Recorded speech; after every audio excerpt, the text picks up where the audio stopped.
Good morning and welcome to Hacking HR September series, all about AI. And if you are not in my time zone, which is very likely, good afternoon or good evening. I'm Lauren Lefkowitz. I am the CEO and owner of Fine is a Trap Coaching. I'm an executive coach for high achieving workaholics, people pleasers, and perfectionists. And I am excited to talk about this topic today. Our topic today is augmented performance management using technology to drive continuous improvement. And I'm really excited to welcome our panelists to the stage. If you could all join me now. Welcome in, panelists. We have such a nice, intimate group of panelists today. I'm really excited to have this discussion. So panelists, as we get started, if you could mute yourself when you're not speaking, just so that if there's background noise, we don't hear it. But before we dive in, I would love to hear from you, starting with Megan and then Wayne and then Lucy, who you are, where you work, and why this topic is meaningful to you. Megan, let's start with you. Fabulous. Hi, everyone. I'm Megan Bickle. I'm joining from sunny New York City. I had to glance outside to check that there's still sunshine. I'm a fractional talent management strategist, and I am obsessed with performance management. I love how it's evolved over the years and the focus on continuous improvement and really being the linchpin to driving organizational effectiveness. So super excited for this discussion. Good morning. I'm also calling from sunny Philadelphia, outside of Philadelphia, New Jersey. It's actually supposed to be raining, but it's sunny, so I'll count our blessings. I teach at the University of Pennsylvania, developing the Agile Leader in the organization. It's an OD course. As part of the curriculum, as part of my consulting practice, always looking at how we can do things a little more effectively through Agile, through technology. Lately, been more focused on AI. Really think it's a lot of potential applications for HR, especially to make things a little more efficient and less burdensome, giving HR more of an opportunity to kind of be more proactive around things. So I'm looking forward to the conversation. Hi, everyone. I'm Lucy Georgiadis. I am the CEO and co-founder of Elevate Leadership. We do, I'm British, as you can hear, but I live in the United States. I currently live in Miami, but did spend 10 years living in San Francisco before them. So it's hot here, very hot here, as normal. And a little bit about Elevate Leadership. We do coaching as well, much like Lauren. We do live workshops, we do offsites, and we also have something called Elevate Academy, which is these short classes on critical management topics. And so our clients bring up performance management all the time. It's something that we help folks with an awful lot, whether it's with helping managers do performance appraisals well, to helping HR track the ROI of what they're doing a little bit better.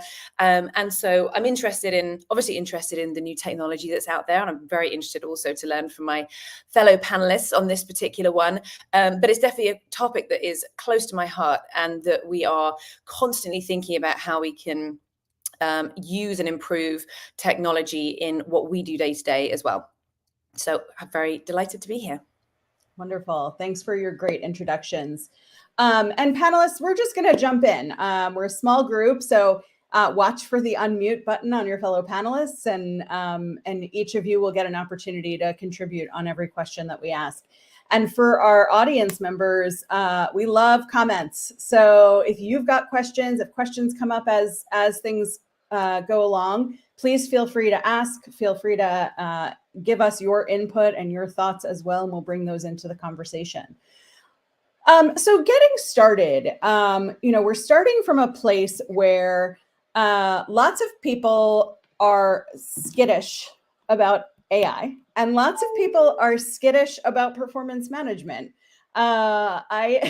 I worked in corporate HR for 20 years before I started my coaching business, and there was like the universal groan at performance management time. So what is it about performance management, before we get into the AI piece, what is it about performance management that you think doesn't work before we talk about what can work? I think that could be the entire panel. I agree, Lauren, that the words performance management usually elicit a groan. I think there's this overall perception or perspective that performance management, like as it's known traditionally, is a giant time suck, and there isn't a clear connection of the impact of why do we do this. And so it feels like this arduous twice a year, I have to do a self-evaluation, and I'm asked by 10 people to provide feedback. And then I have to read all of my direct reports reviews, and then I have to provide feedback. And then I have to prepare content to go sit in calibrations and defend the ratings that I've provided my team. And then I have to look at what's my budget for the year and how do I make these decisions. And it just feels like a lot of time being spent on this process on top of everything else. And I think,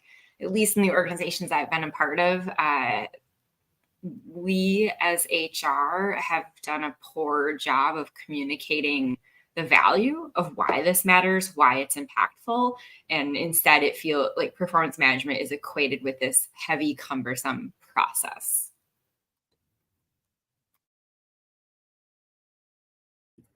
Yes, for sure. I mean, Megan really hit the nail on the head with that. I think a lot of the time, performance management, for those people who it comes quite naturally to, isn't kind of so bad, because you don't get that anxiety going into those conversations where you've got to deliver that feedback and that kind of thing.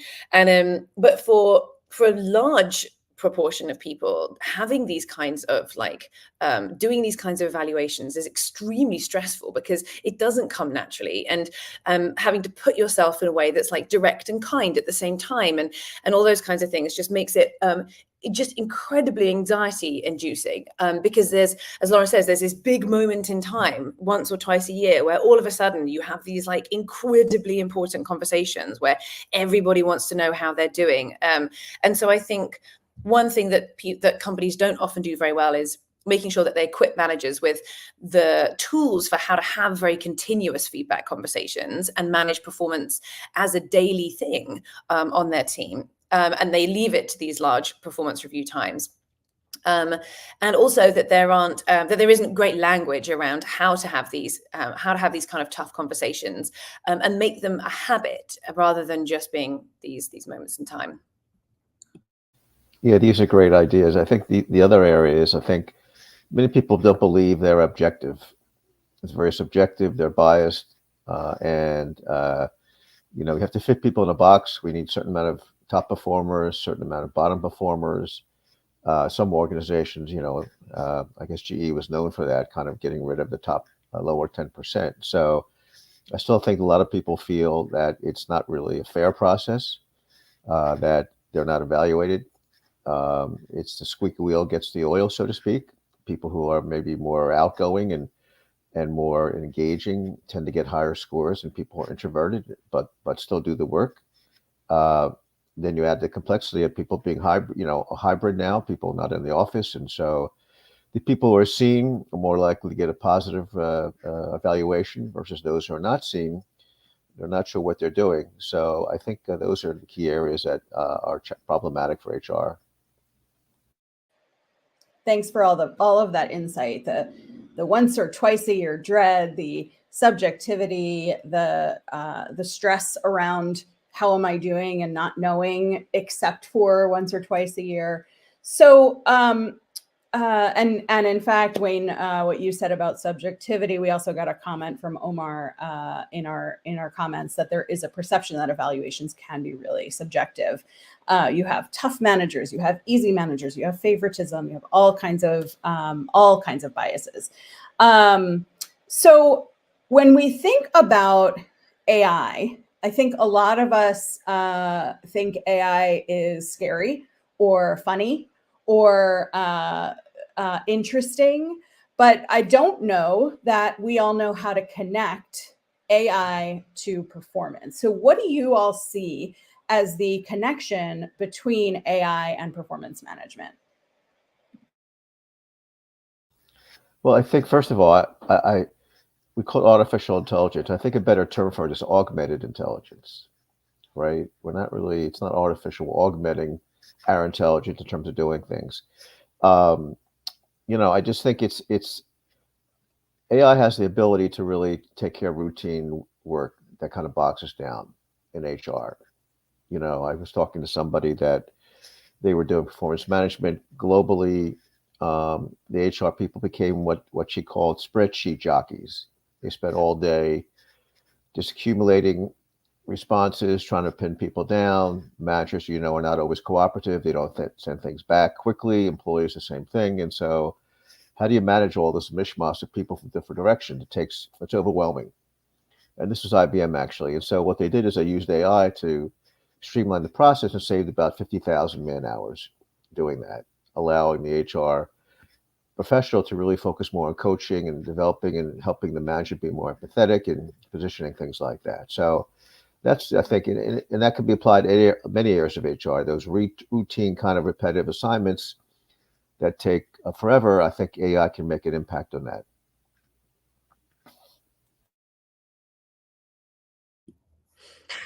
Go ahead, Megan. I see so much potential for helping remove the biases as well. Great minds think alike, Lucy, especially in light of the argument that's happening around where work has to happen, right? Like there's some interesting things coming out, like Dell saying, if you're fully remote, you're ineligible for promotions. So how does that show up in performance conversations or calibrations or talent reviews or succession planning? And so where can AI help alleviate biases, even just scraping reviews and looking at language, or degendering feedback, or anonymizing, or helping nudge the manager of like clustering feedback that's been provided on the employee over a time-based duration versus, to get at some of that recency or subjectivity biases. So really excited of how AI can really help the manager versus expecting the manager to do all of these things. And as we know, like we have brains, we're biased. And so where technology can help try to eliminate that to get back at ensuring that the process is fair and equitable. Yes, for sure. That's such a big one, and it's an easy one for folks to use as well. In their own time, not just for HR to have to the lift to try and implement that. Managers can do their own checks with the tools that are available, and I would say I would recommend Claude particularly for that, which is Anthropic's AI, which is particularly good at removing biases and that kind of thing. I think the other couple of areas are around sort of personalized learning and development, which I think is nice to leverage, whether it's AI or other kind of technology tools to do that, where you just can take ownership over your own skill building and learning journey more than ever before, which can be very empowering as well when you're thinking about where you want to go next. And then looking at things like how helping managers leverage, whether it's AI again or other types of tools to adapt to remote and hybrid work environments where they have team members that aren't around, and they are trying to create that sense of belonging and community and wanting people to feel like they're part of a team. Sometimes leveraging AI can really help with that, even if it's something as simple as ideas for what you can do remotely with your team. And then I think when it comes to HR, the other area that I've seen our clients use AI an awful lot in to help with performance is with being able to analyze big data sets, which I think we sort of touched on before, that have come out of performance reviews or come out of surveys that they've done or cultural engagement things. And those engagement surveys, when we know that when folks are engaged, they perform better. And so it's not just around leveraging it in performance review time, but also in at other times throughout the rest of the year, when we're looking at employee engagement and how we can best tailor solutions to help the employees that we have with the comments, especially the gold dust pieces of those kinds of surveys.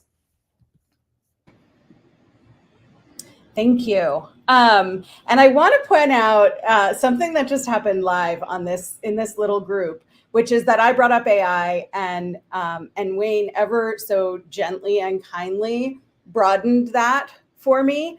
And what a great example of kind performance management, like right live in a moderated panel. So thank you. Real-time feedback, huh?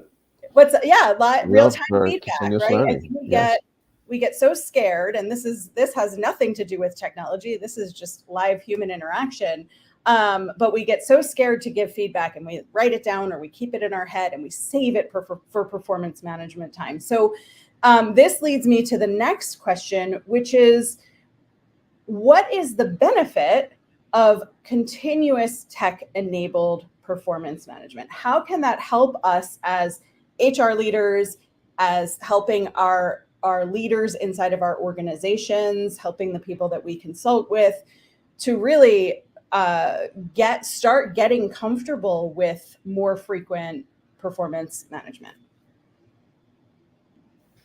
Well, we touched on the main thing, I think, was automating repetitive tasks. I think that's key in terms of making us more efficient. I think real-time data and feedback, like we just had in this call, where you can have someone doing something and the system can actually pop up some suggestions. Maybe you're not doing it the right way. How can you improve around that? Personalized development plans. Used to be we had one plan for everybody. Now everybody has their own plan, and I think AI has the ability to really tailor the plans to individual needs, align with managers' expectations, align with the organizational goals. So I think that's one area. And I think the last one would be kind of continuing learning and development, performance improvement. Just pushing things out to you, maybe 5 minutes every here and there around something you may be doing differently or should be doing differently. So I think those are the main ones that I would focus on. And just to build on what Wayne said, I think that all those pieces that he just talked about are like ways that tools can like constantly be in your flow of work, whether you're on Zoom or you're on Slack, and you've got things, and that the continuous is kind of like the operative word there. And we know from how humans work and how brains work that, if you're told something once, the likelihood of you remembering that is very, very low.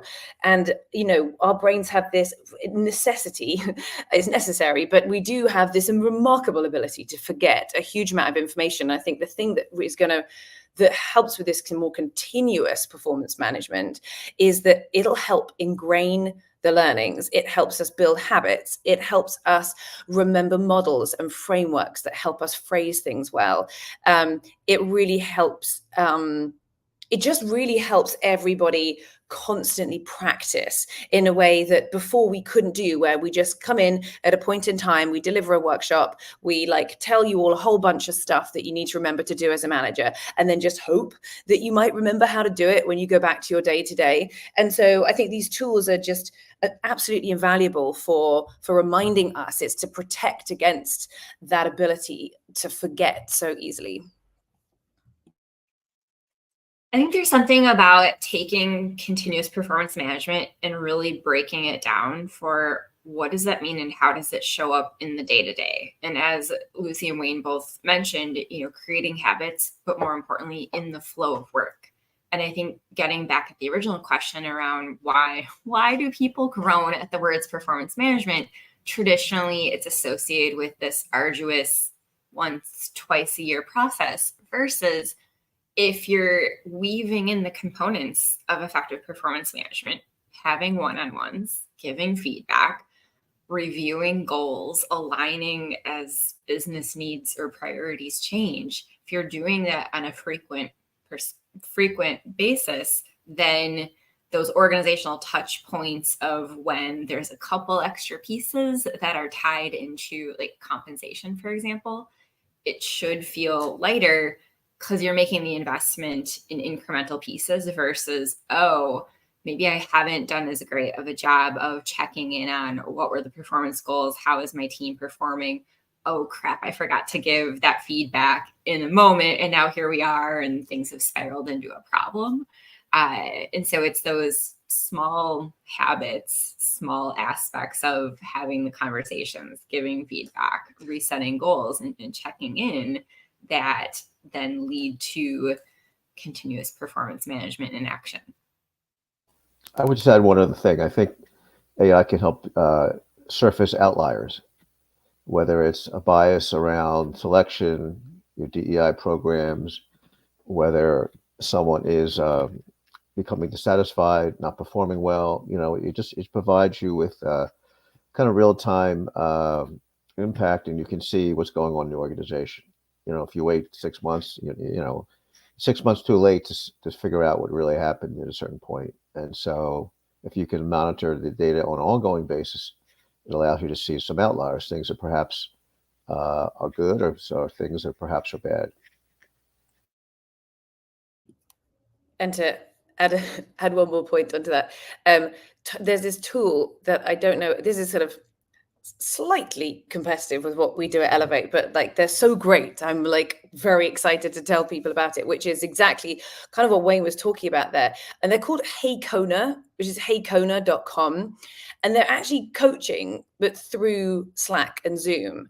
And they're great because they do exactly that. What they can do is they follow they're integrated into your Zoom and Slack. And so as a manager, they are then like kind of listening in not a creepy way, in a great way, to what you say to your team, how you come across, how you phrase certain things. And they will give you feedback on that, this like absolute continuous. And so you start to see patterns. And it's like these, whilst it's not like outliers, you do actually see, they will highlight outliers in your, in the way that you're showing up for your team in that way. So not just kind of like finding outliers in the whole system of the company, but just for like individual people as well. They basically join the meeting, take notes and action items and unique coaching observations. And so any manager with the Kona access basically receives all of that like in Slack after the meeting has taken place, with basically these unique observations on how they've presented in the meeting, which is really cool. So check them out, because it's one of these things which just really helps with that continuous improvement and that pattern matching that you kind of need in order to embed learning well. Just to double click on what Lucy said, I think the other huge benefit that we've yet to talk about is scalability. Like what Lucy described, like to go back, pre AI, to have a member of HR or a coach just hanging out in the Zoom meeting to then give the leader feedback, that's not scalable and probably wouldn't be as it would be more noticeable, right? Like psychologically safe. Right. The team would be like, why is Lucy hanging out in our meeting? Like, this is weird. But like for an AI tool, to be sitting there silently listening, observing, looking for trends, patterns, to then provide feedback. And also I think there's something about the receptivity of humans taking feedback from a tool like a Kona versus your colleague saying, hey, Megan, I've got some feedback for you on how you just showed up in that meeting. Like our guard is immediately up versus, like I'm just taking this as straightforward themes and patterns and feedback. Obviously, I'm younger than everybody else on this call, but I've heard there is a generational aspect to this, that boomers perhaps don't want feedback, but other generations may be more interested in feedback and crave it. So that's another aspect that we need to consider as we think about this. Really insightful. Thank you so much. Let's talk a little bit about the how-to. How do you select systems? This is sort of a very big question. I think we could go on panel for this for an hour and a half, but how do you select systems? How do you implement? And then how do you step away so that this doesn't become a full-time HR gig to manage the management of a live action system? I'll go first on this because I have the least experience from the panel on this, I think. So my answer will be quite short. my hunch, and you can all correct me if I'm wrong, and I'm interested in hearing your thoughts in the chat as well from your experience. But my hunch how you select is you test a small group in the company on this new tool, just as a kind of like without spending a huge lift rolling out across your entire organization, unless you have a very small company. And you get people on board with, does it work, does it not work? And you just got to like do your research within the company. And if people like it, they will adopt it. And if it doesn't work, then you haven't done this like enormous lift to roll it out across everybody. And I think you'll find that the kind of like people will say that they want things, but actually then when you implement, so just doing a survey and getting the feedback that they say they want things probably isn't enough. Actually, they have to vote with their feet, as it were, and also use what's being implemented. And so I would caution against just surveying folks and going off what they say they will use. It's like roll out a test, make sure they will use it, and then roll it out to the wider company. Because there's going to be a really finite number of things, of tools like this, which people will adopt and use on a consistent, continual basis. I agree with that 100%. I think the challenge is going to be, for full integration, you need some help from your IT department. And it depends on what your technology stack is, what you're using, whether it's enterprise system, Workday, SAP, things like that. How does it integrate with that? But the key is incremental. You get pilot experimentation. It's more of a product focus now in HR. We're product managers, not just HR professionals. And how do we manage this product? How do we create a minimal viable product that has some of the features and can demonstrate success, and that we can use that to scale and do other things? And so, in any organization, you're going to have half the group's going to love AI and half the group's going to be afraid of it. And so what we've done is we've created kind of a program where we bring people together and we focus on their daily work. How do you draft emails? How do you meet? We apply AI in that context to let them be comfortable. So you're meeting people where they are. They're already working together, they're having meetings, they're sending out emails. But let's try to use AI as part of that. And let's get comfortable with some of the capabilities of it before we look at large scale integrations. Now, IBM, I mentioned before, big company, lots of technology. Other companies, HR doesn't have those kind of resources. So we suggest that you start small, fail quickly, and you're going to fail. Another area, HR, we're not used to experimentation. We want to be perfect, but in a product world, you can't do that. You have to expect failure, which is really help you to be more successful, because you learn from that.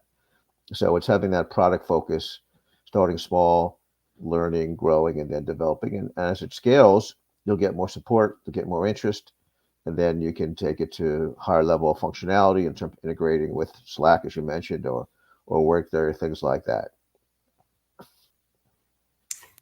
What I would add is also just being really clear on what problems are we trying to solve, or like what's the goal of this thing, or what are we hoping to see or achieve, or even, here, what did we hear in our last engagement survey? What are some tools out in the marketplace that could have a positive impact, to then, figure out what is the use case, where can we pilot, socialize, get some wins. But sometimes I feel like starting with those really basic questions of what are we trying to solve for, or what does good look like, or what's the problem, to get really crisp on here's the need, to then look at the marketplace, find some possible solutions, experiment, to then decide what are we going to implement. And then while going through that change management process, being really clear on reselling to the business, to the employees, like, here's Kona, here we implemented this because of XYZ, and here's some early wins that we're seeing, or here's some feedback, or here's how this is benefiting teams, leaders, organizations, eventually like our customers, and just continuing that loop versus we implemented the thing and then going radio silent. I wish earlier in my career I had taken marketing classes, because I feel like that's something, as HR professionals, we're constantly marketing our programs, like performance management, right? Like we're tasked with what's the communication plan? Let's come up with like a jazzy logo, all of the content and assets and materials around supporting the process. I think the same goes for like taking that approach with bringing in a new tool. Like, don't forget to market it. That actually leads me to a question that's not on our docket, but I want to add this in. How do you create allyship internally across departments or functionally, or Wayne, in the agile model? I don't know, Megan or Lucy, if you have experience with agile as well, but how do you create a model for internal allyship and cross-functional pieces, like getting IT's buy-in to help you with a project that may not have been on their radar, getting help from marketing to talk about this internally, or from internal communications? How do you create allyship so that as you're presenting augmented performance management, more frequent performance management, you're not feeling like you're on an island and like, oh, HR wants us to do this thing, as opposed to this is a company initiative? Oh, so many good things in here. Well, I think if you combine everything that we sort of said in the answer to the last question, where you're sort of keeping these things small to start with and kind of piloting them, I think what you're trying to, and you're getting that data that you need to then like market that and cross-functionally and to the executives as well, is finding your champions, because that's the one thing that I'd say, and there's lots of other things that I'm sure Megan and Wayne will bring in too, but what we found really helps to market things across functionally and get buy-in, because people are people, is exactly how you would think about any product that you're trying to market, is testimonials from folks. And when you have those anecdotal, qualitative things as well, they just go such a long way to get people on board. So finding those champions that did use your pilot or were in your first rollout, who loved using it. Like, why did they love using it? Can they put that in your manager Slack channel?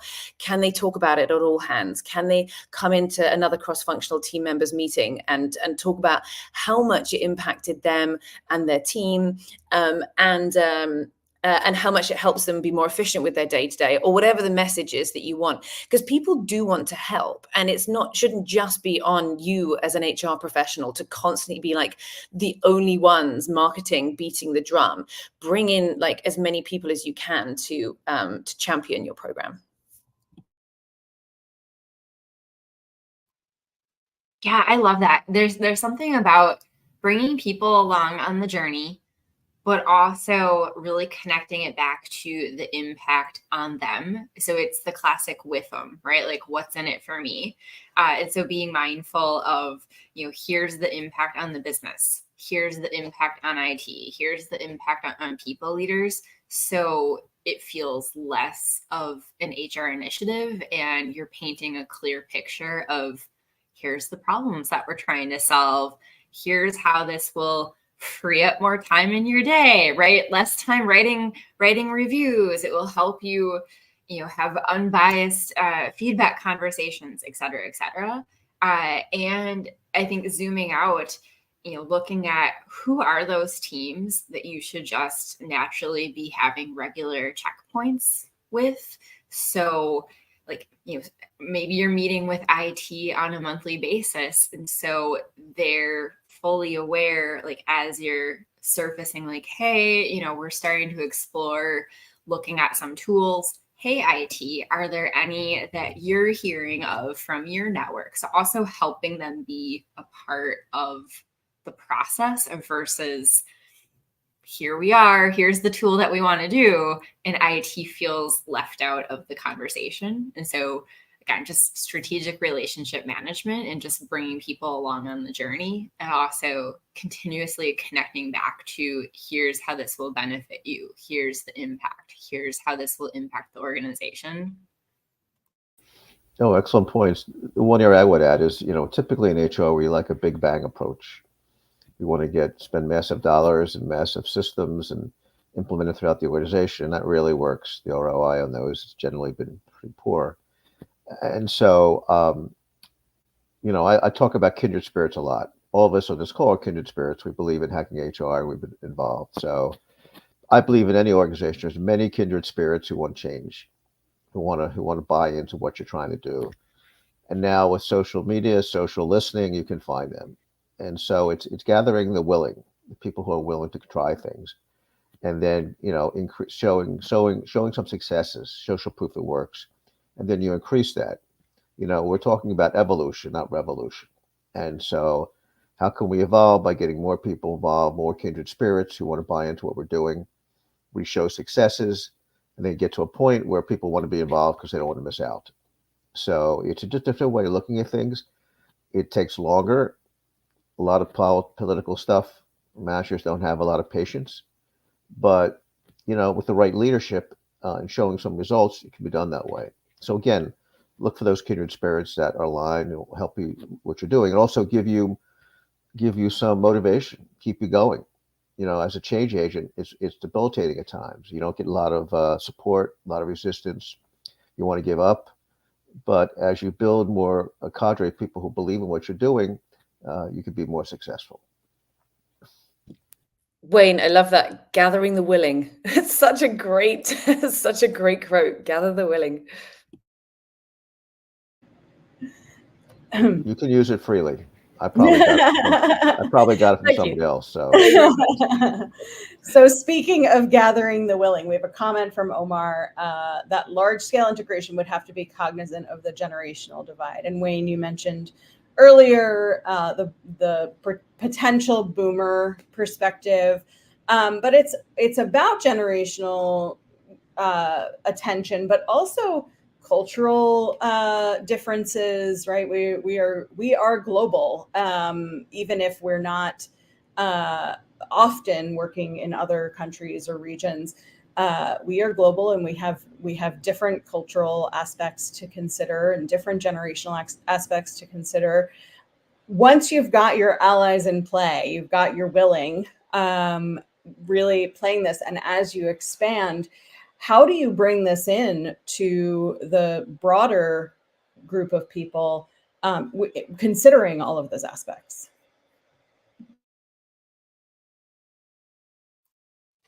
I'll start. I think knowing in your organization, like, what's the process? Like, okay, so let's say, in a former role, I led, talent and performance management, and the process was first taking it to the HR leadership team. So chief HR officer and all of their direct reports. So socializing, gaining buy-in, having, here's the plan, here's the research, here's who, all of the things. And then in that organization, then the CHRO wanted to take it to the CEO, and then the executive leadership team. And so I think understanding in your organization, like, what's the process, what traditionally works, who needs to be a part of those early socialization interactions, and also being really clear on when are you asking for permission to move forward versus when are you simply informing, here's what's happening. We're doing a pilot. We're trying out this new tool. Here's what we're hoping to accomplish. We'll come back and share the results. And maybe then we're asking for permission to do a full-on implementation. So again, just understanding in your organization, like, what's the process of who are the decision makers, who needs to be involved, when is it in an inform conversation versus an approve.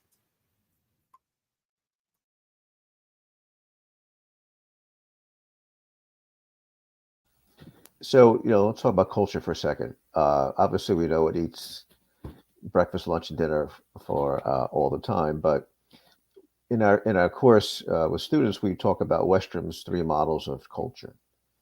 If anybody's heard of that: pathological, bureaucratic, and generative. Hopefully, nobody works in a pathological culture, although I have in past. But most HR departments are bureaucratic. They have a bureaucratic follow the rules. necessarily want people to kind of deviate from that. But to really be effective, you need a generative culture where outside comments are expected. We want people to push back and things like that. And so if you focus on experimentation, if the leader allows people to experiment, isn't focused on 100% perfection all the time, allows people to be themselves. When we run our courses, the epiphanies students have is phenomenal. They've never been able to be honest. They've never been able to tap into all of their skills, and it's refreshing. So, you know, it doesn't have to be organizational wide. It could be specific to a manager and their team. Does the manager allow people to experiment, to do things with an understanding that, you know, you're not going to be punished for trying, but you need to learn from that and get better. And I think that's really the requirement in any kind of implementation, any kind of change is, can we develop an experimentation mindset? Can we allow people to be more themselves without fear of, you know, not following someone else's prescription? Yeah, and building on that, I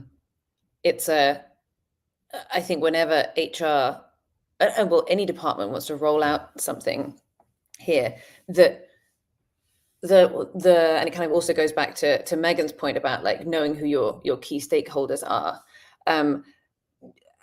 When we're looking at different generational, kind of what the questions have started and the kind of like spanning different generations of people, and that's really about like, are you building an inclusive workforce, and what's the work that the company are doing to make sure that everybody, regardless of their age, in particular, feels like they are included in decisions and that they do have say in things, and it's very easy because the values are quite different across generations, that to alienate one or other side of that generational divide, with millennials sort of feeling in the middle, understanding both sides of the population within the workforce. So I do think it's like there isn't really a quick solve for that. I mean, there are some of the things that we've talked about, but actually it's a continuous thought. If you do have a workforce that is really spread across three generations, to be constantly thinking about, well, how do I bring these folks together? How can I like improve and deepen understanding between the different generations? Because when I do want to roll out these kinds of things, when we do need to progress in technology, like everybody needs to come from the same kind of place of understanding that some folks, if I'm going to paint people with a brush, some of the boomers are going to find that a lot harder to adopt than our younger Gen Z folks are going to find to adopt. And so it's just about understanding like how to roll those things out and how to keep everybody connected together. When we think about the move forward, so imagining we're in a place where we are giving more frequent feedback, we're being reminded, we have systems in play, we have frequent feedback going back and forth and between managers and reports, and maybe even across. How can this technology-driven performance management, using systems, using AI, help us create more personalized development plans for the future?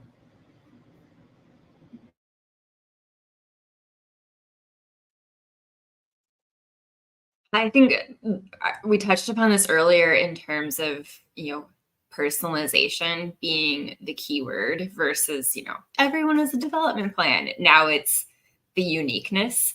I think where they're, on the marketplace, like a tool like a Fuel 50, where it's taking what are your skills, what is the role that you're in today, perhaps past job information, and then surfacing interesting paths forward of here are other things that you can do, and surfacing, oh, here's somebody in the organization that you may want to have an informational interview with, or you're 3 moves away from this dream role. Here are some skills to gain to help set you up for success.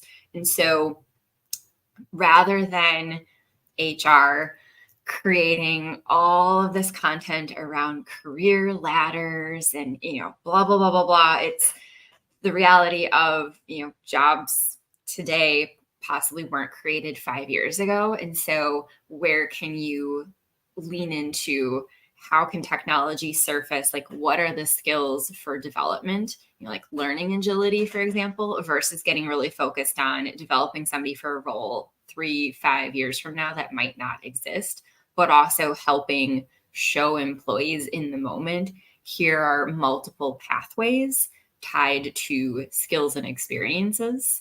And therefore having the personalization of, who in the organization should I talk to? Oh, here's, like Degreed can surface up a learning pathway of, here are some courses that you can take to help get you from A to B, versus, having to like go and search and be like, oh, I think I'd like to learn more about strategic thinking or project management. Let me see what's available in our online resources. And so really just the things that are hitting you just in time and feel like they're surfaced for you, similar to logging into Netflix, right? It's like, oh, based on the last show that you watched, you might like these other ones. And so I feel like we're really seeing some of that like Netflix personalization of people want it to feel custom and curated for them versus, oh, you're showing me this role that I'm not qualified for. I think that's the other like one call out of AI. Like there still needs to be a bit of that human element for verification. I recently got an email from an organization's recruiting department saying, based on your skills, we think that you're a great fit for this software engineering role. And I just had this moment. I was like, there's nothing in my skill set or background that could ever be mistaken for being qualified for this role. And so it was just this moment of, and here's why you'll always need to have humans checking in on the processes and tools versus that implicit trust of, we've bought this tool, it's going to change the world for us, because, algorithms are designed by humans.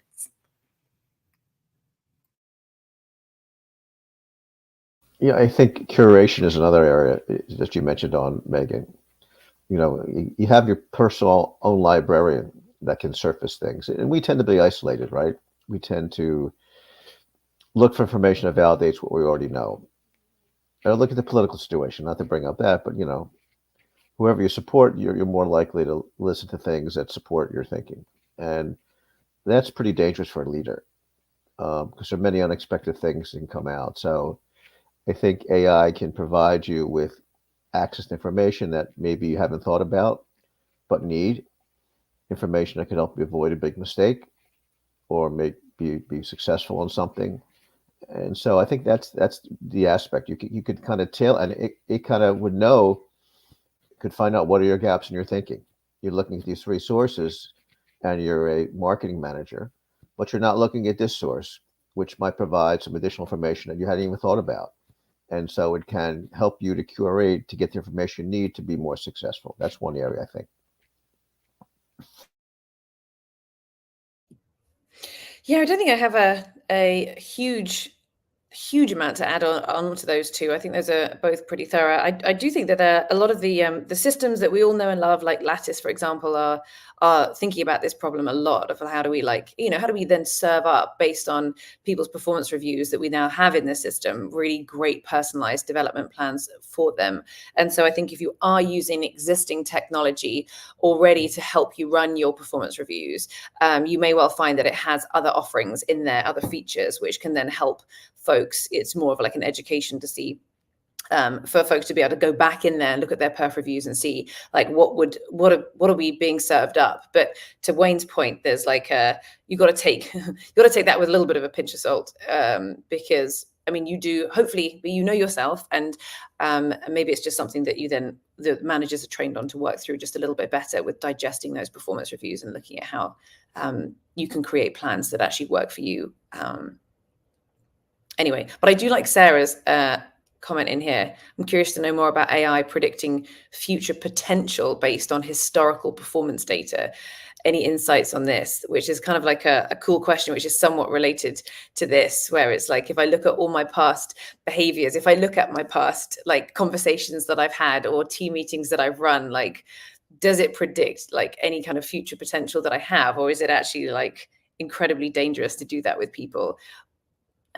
I don't know. We know that past behavior is the best predictor of future behavior, but at the same time, it's I don't know, it's an interesting one. Let's play on that question a bit. What are your thoughts on the predictive ability of collecting performance data on a more frequent basis, more interactive basis? What are your thoughts on that?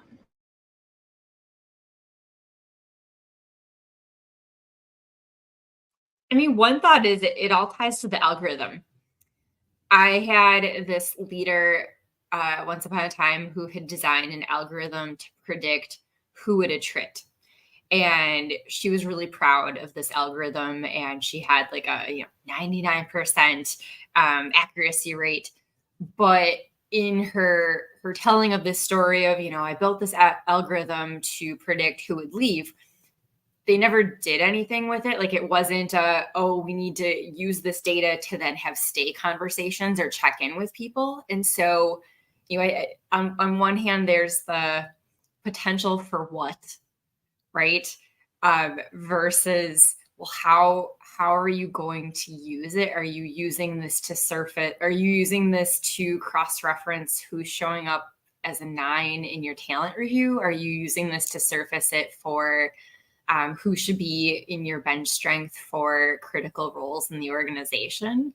And so I guess I would, ask a ton more questions, but also it's the algorithm. And so wanting to kind of dig in behind, who's designing it, what's the methodology. It's, in order to then take this to the organization to say, like, we've got this tool that will help, curate across all of this information to help predict potential. You need to have a compelling story and kind of reveal a bit under the hood of how did you get to that, so then employees feel like there's fairness. I don't know.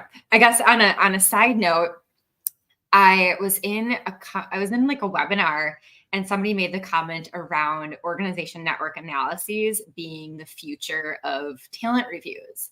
And I was super intrigued by this, and was having a conversation with Performica where they're using data to really look at, like, who's collaborating with who, or instead of, as part of performance reviews, Megan asks Lucy and Wayne and Lauren for feedback. It's flipped where the questions would be, hey, Lucy, you just worked with Megan on a project. Would you want to work with her again? Or, of everyone that you've worked with for the last month, if you've got a question or you need help, who do you go to? So really trying to surface those strong connections, because maybe, to pick on Wayne, maybe Lauren thinks Wayne is like this superstar, but both Megan and Lucy are like, we don't often go to him with our questions.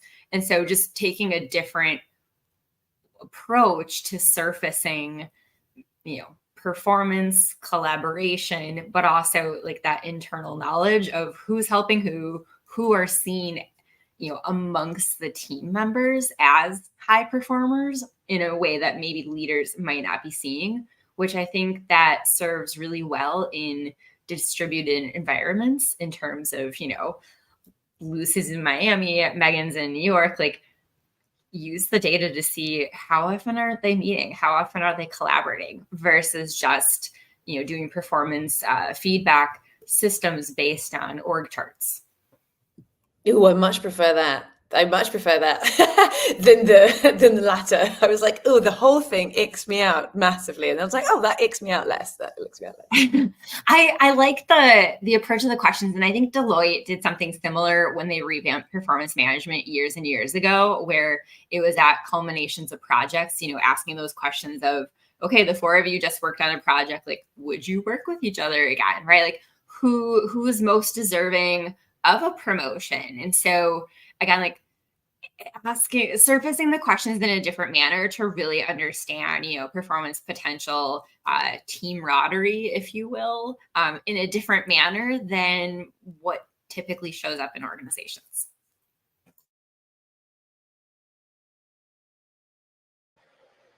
Thank you. There's a comment from She's Lewin that I want to go back to, which is, when we were before we talked about predictive qualities, I think it starts with knowing that employee is trying to where the employee is trying to go and go from there. Having LMS as an opportunity, having, and that brings me to, having the opportunities for employees to develop.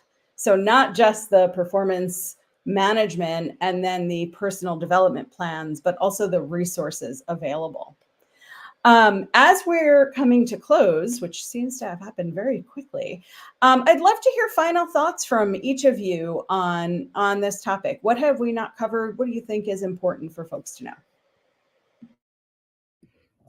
I think for me, this may just throws a nice spanner in the works, but I think it is such a valuable exercise to think about all of these kinds of things. How can we use AI? How can we use different tools to really help people with their performance management?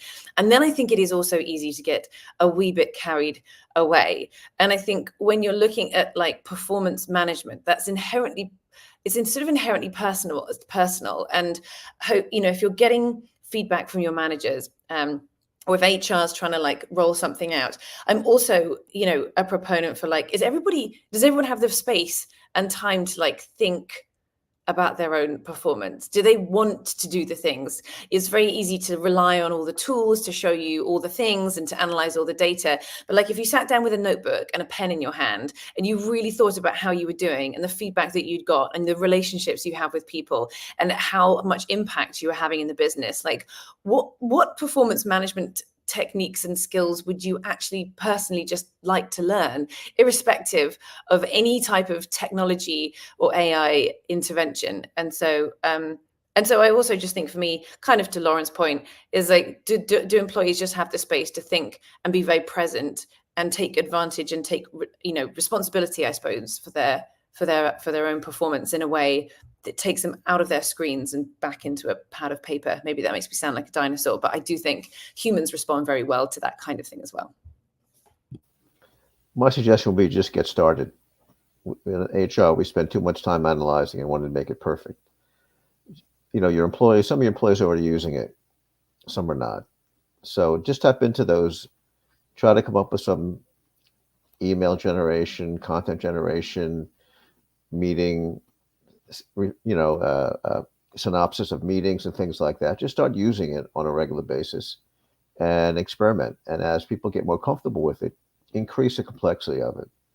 Start to talk about integrating with other systems, tapping into, whether you have a Workday or ServiceNow or LMS or performance management system. But you got to get started. There's no easy way. There's no one way. You can't really focus on benchmarks because most people haven't done anything with this. We tend to want to do that in HR, but this is a very complex situation, and each organization has different culture and different capabilities. So you want to probe what's out there, make some sense, and then respond. And then some will work, most won't, and then figure it out, how you do better the next time. And so it's, again, just get started, start doing some things around it, allow people to experiment, and you'll be surprised with the success and the engagement. People really want to get involved in some of these things, and you allow them to kind of do things they want to do. Just to build upon the just get started, whatever tools you have in place today, like call or ask IT, call your representative to ask about what are the newest features that relate to AI, or also what's on their roadmap. Like, for anybody on the call today that's a Workday customer, check out their press release on Workday Illuminate. There's some really snazzy features, and some of them are live now. Others will be coming in 6 months. So just start by understanding your current tech stack. Maybe there's some features that you don't have turned on that are accessible that you can start playing around with and using before needing to look at adding new tools to your tech stack. Thank you so much, everybody. This was a really great session. We're getting amazing comments as we close from our audience. For those of you watching either live or on the replay, please connect with us on LinkedIn. It's great to continue to build your HR network. And thank you, panelists. This was a really interesting discussion. I heard a lot about experimenting and playing and getting allyship and gaining buy-in and using partnerships and giving things a try, being willing to try. So thank you so much. Have a wonderful day, everybody. And thanks for being here. Thanks so much. Bye. Thank you.